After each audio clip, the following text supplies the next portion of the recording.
প্রধান উপদেষ্টা doctor Mohammad ইউনূসের London সফরকালে তার সঙ্গে সাক্ষাৎ করবেন বিএনপির ভারপ্রাপ্ত চেয়ারম্যান তারেক রহমান। আগামী ১৩ জুন লন্ডনের স্থানীয় সময় সকালে প্রধান উপদেষ্টার অবস্থানরত হোটেলে তার সঙ্গে এই বৈঠক অনুষ্ঠিত হবে।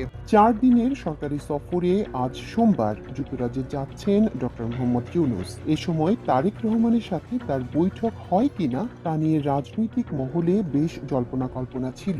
বিএনপি সূত্র জানায়, তারেক রহমানের এই সাক্ষাৎ সৌজন্যমূলক হলেও সেখানে নির্বাচন সংস্কার ও জুলাই গণহত্যার বিচার নিয়ে আলোচনা হতে পারে। সাম্প্রতিক সময়ে সরকারের সঙ্গে বিএনপির দৃশ্যত কিছুটা টানাপোড়েন চলছে। প্রধান উপদেষ্টা ঈদের আগের দিন ঘোষণা দেন এপ্রিলের প্রথমার্ধে জাতীয় সংসদ নির্বাচন অনুষ্ঠিত হবে। তবে ওই সময় নির্বাচনে যেতে আগ্রহী নয় বিএনপি।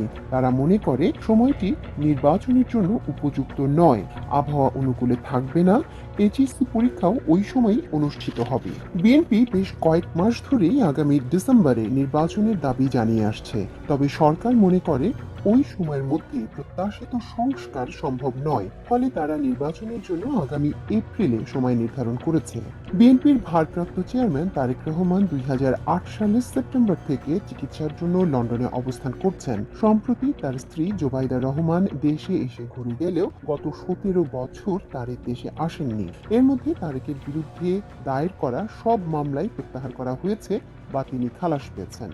আইনগতভাবে তার দেশে ফিরতে কোনো বাধা নেই। এরই মধ্যে ডক্টর ইউনূসের লন্ডন সফরের ঘোষণা এলো। রাজা চার্লস III আমন্ত্রণে ৪ দিনের সফরে আজ যুক্তরাজ্যে যাচ্ছেন বাংলাদেশের অন্তর্বর্তী সরকারের প্রধান উপদেষ্টা ডক্টর মোহাম্মদ ইউনূস। ৪ দিন ব্যাপী এই সফরে বাকিংহাম প্যালেসে রাজা চার্লস III সঙ্গে দেখা করবেন তিনি। এ সময় কিং চার্লসের হাত থেকে কিং চার্লস হারমোনি অ্যাওয়ার্ড গ্রহণ করবেন প্রধান উপদেষ্টা। সফর শেষে আগামী ১৪ জুন দেশে ফিরবেন তিনি। প্রধান উপদেষ্টার এই সফরকে দ্বিপক্ষীয় সফর বলে ঘোষণা দিয়েছে ব্রিটিশ সরকার। সে অনুযায়ী ১১ জুন ডক্টর ইউনূসের সঙ্গে দ্বিপক্ষীয় বৈঠক করবেন ব্রিটিশ প্রধানমন্ত্রী কিয়ের স্টারমার।